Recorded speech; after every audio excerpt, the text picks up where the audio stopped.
अस्सलाम वालेकुम, कैसे हैं आप साहब। मैं हूं फैसल होम्योपैथिक क्लिनिक की जानिब से डॉक्टर मोहम्मद फैसल मुस्तफ़ाई। आप सबसे गुजारिश है चैनल को सब्सक्राइब करें, लाइक करें और बेल के आइकॉन को दबा दें ताकि हमारी आने वाली तमाम वीडियोस आप तक पहुंचती रहें और हम आप तक मुफीद मालूमात पहुंचाते रहें।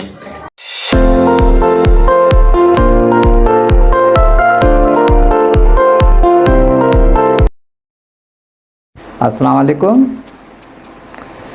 तरक्की याफ्ता दौर में बीमारी ने भी खूब तरक्की की है। रंग बिरंगी बीमारियां जो पहले कभी कभी सुना जाती थी, अब उसका हर घर में कोई ना कोई मरीज़ मिलता है।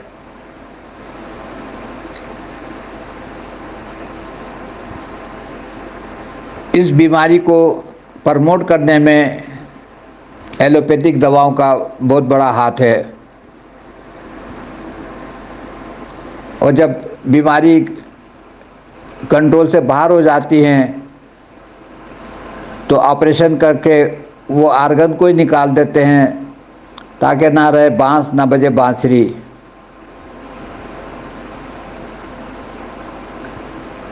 पुरानी किताबों में लिखा था कि 4 छोटी बीमारियां हैं, नज़ला, बुखार, खांसी, असहाल। इनको मत रोको, ये बड़ी बीमारियों की रोक हैं। वो लोग सही थे, सही लिखा था। हमें नज़ला होता है, हम फ़ौरन नज़ले की दवा करते हैं। नज़ला ठीक तो क्या हो, सर के दर्द का इजाफ़ा हो जाता है, नज़ला बिगड़कर दायमी बन जाता है। पुराने लोग इसी नज़ले का तदारुक करते थे, नज़ले को होने देते थे और नज़ला खुद ब खुद ठीक हो जाता था। जब से दवाओं का रिवाज आ गया है, नज़ला बजाय ठीक होने के बिगाड़ लेते हैं हम। उसकी वजह से जो बड़ी बीमारियां खड़ी होती हैं, फिर उसके लिए हम परेशान हो जाते हैं। इसी तरीके से जब बुखार होता है तो पुराने लोग उसका तदारुक करते थे। सुन्नत तरीका यही है कि इसको सिर्फ पानी पियो, इस आग को पानी से बुझाओ। जब से बुखार के लिए पैनाडोल आ गई है, ब्रूफिन आ गई है, बुखार को होने नहीं देते, बुखार को बिगाड़ लेते हैं और वो दायमी बुखार बन जाता है।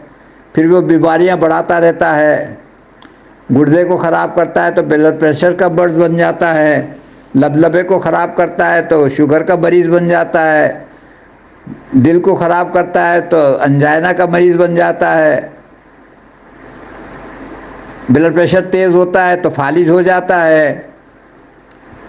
कोई ऐसी बीमारी मुझे बता दें कि बुखार से शुरू हुई हो और वो कंट्रोल हो गई हो।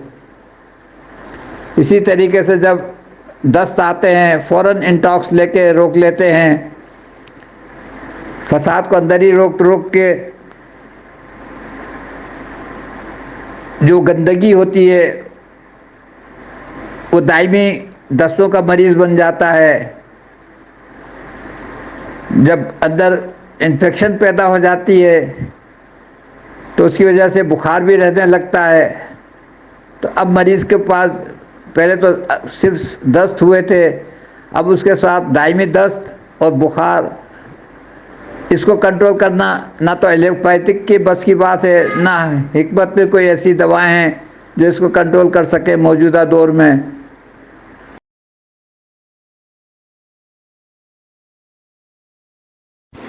मौजूदा बीमारियों की मुनासबत से जो हमने दवाएं निकाली हैं वो हमने मरीज़ों से सीखा है।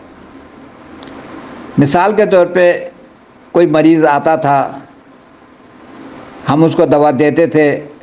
अगर वो क्योर होता था तो वो दवा को हम अपनाते थे, फिर हम दूसरे मरीज़ को भी वही देते थे। अगर मरीज़ कहता था कि जब तक हम दवा खा रहे थे तो हम ठीक थे और दवा छोड़ी तो फिर हमें तकलीफ़ हो गई, तो इसका मतलब वो प्रॉपर दवा नहीं थी, कि अगर 2 दिन वो नहीं खा सका दवा तो मरीज़ को फिर शिकायत हो गई, तो मैंने फ़ौरन वो दवा को दोबारा उस मरीज़ को देने की कोशिश नहीं की और मैंने उसके लिए दवा नहीं निकाली। और इस तरीके से मैंने दवाओं को समझा है, एक एक बीमारी के हिसाब से मैंने दवाओं को समझा है। मैंने हमेशा एक बीमारी की, एक अलामत की एक दवा दी है। और ये मैं सबसे कहता हूँ, जहाँ मेरी एक दवा कामयाब नहीं हो सकी, मिसाल के तौर पे टाइफोडियम काम नहीं कर रही, तो मैंने जब टाइफाइड की दवा बनाई तो मुझे 3 दवाओं का सहारा लेना पड़ा।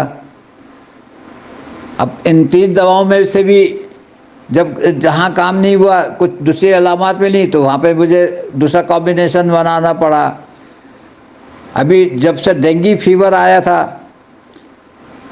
तो पहले मैं वेट्रामाइलम अकेली से काम लेता था डेंगू में, और दूसरे नंबर पे मैं डेटाम्योर देता था। मरीज़ को फ़ायदा होता था, रिज़ल्ट मिलते थे।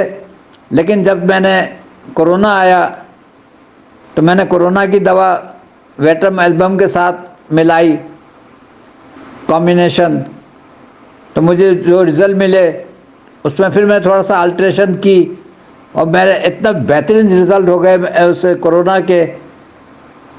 तो वही दवा जब मैंने डेंगू पे चलाई तो मुझे वहाँ से बहुत अच्छे रिज़ल्ट मिले। अब ये ज़रूरी नहीं कि ये वायराबेट जो है मेरी डेंगू पे ही काम करे, वायराबेट पे ही काम करे। हम नए बुखार में भी देते हैं, पुराने बुखार में भी देते हैं।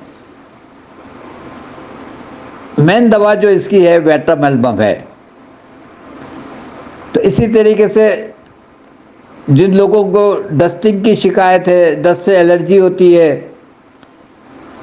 नज़ले की शिकायत है, नज़ला ठीक नहीं होता, तो उसकी मुनासबत से कोई ऐसी दवा मैं नहीं निकाल सका होम्योपैथिक में कि अकेली दवा काम कर जाती। जो लोग हमसे शिकायत करते थे कि मेरा नतना एक बंद होता है, दूसरा खुलता है, दूसरा बंद हो जाता है, पहला खुलता है, तो उसमें मैंने एल्यूमिना को अच्छा पाया। नज़ले के हिसाब से मुझे रस्टाक्स अच्छी लगती थी, मैंने रस्टाक्स मिलाई, मुझे अच्छे रिज़ल्ट मिले। जिनको डस्टिंग की शिकायत होती थी मैं 2 दवाएं देता था, मुझे रिज़ल्ट मिलते थे। फिर मुझे कुछ शिकायतें आने लगी कि जो सर्दी से, ठंड से किसी को छींकें आती हैं, उसमें ये दवा काम नहीं कर रही। फिर मुझे अलग से एक दवा निकालनी पड़ी। जब जिन लोगों को फ़ायदा हुआ फिर मैंने कंबाइंड की। ये इस तरीके से मैंने कॉम्बिनेशन बनाए और मजबूरी है मेरी, कॉम्बिनेशन बनाना मेरी मजबूरी है। और यही वजह है कि मेरे जो ये कॉम्बिनेशन मेरे काम कर रहे हैं उसका मुनासबत से अभी तक कोई दवा ना बना सका है, और ना उम्मीद है कि इससे अच्छा तो बना ले वो, लेकिन इस जैसा कोई नहीं बना सकता। हो सकता है इससे अच्छी बना ले का दवा, बहुत वसी है, होम्योपैथिक बहुत वसी है। मैं सबसे कहता हूँ आप लोग भी इसी अंदाज से, जैसे मैं आपको बता रहा हूँ कि मैंने कैसे कॉम्बिनेशन बनाया, आप लोग भी इसी तरीके से एक एक दवा को समझें, फिर उसको कंबाइन करें, फिर उसको प्रूविंग करें, आप सब बनाएं। अल्लाह ताला, और हम चाहते हैं कि आप लोग बनाएं, आपकी कॉम्बिनेशन मैं इस्तेमाल करूं, मेरे कॉम्बिनेशन आप लोग इस्तेमाल करें, होम्योपैथिक का नाम हो और मरीज को क्विक रिजल्ट मिले। बीमारियां जो इतना अंबार लग रहे हैं बीमारियों के, उसमें कमी आए और आ रही है, अल्लाह का शुक्र है। पहले मैं अकेला था, मेरे साथ अल्लाह का शुक्र है काफ़ी लोग हैं जो मुझे दुआएं भी दे रहे हैं और उनके मरीज़ भी ठीक हो रहे हैं। अब गुर्दे की पथरी है, जब किसी को हो जाती है, जिसको देखो बरस खिला रहे हैं। कोई पथरी की लाइकोपोडियम भी है दवा, पल्सटीला से पथरी निकलती है, कार्बोवेट से भी निकलती है, मैग्नीशिया कार्ब से भी पथरी निकलती है, पल्सटीला से पथरी निकलती है, ओसिमम कैन से भी पथरी निकलती है। तो मैंने भी इस पर काफ़ी स्टडी की। अब वो दवाएं इस कॉम्बिनेशन में नहीं मिल सकी।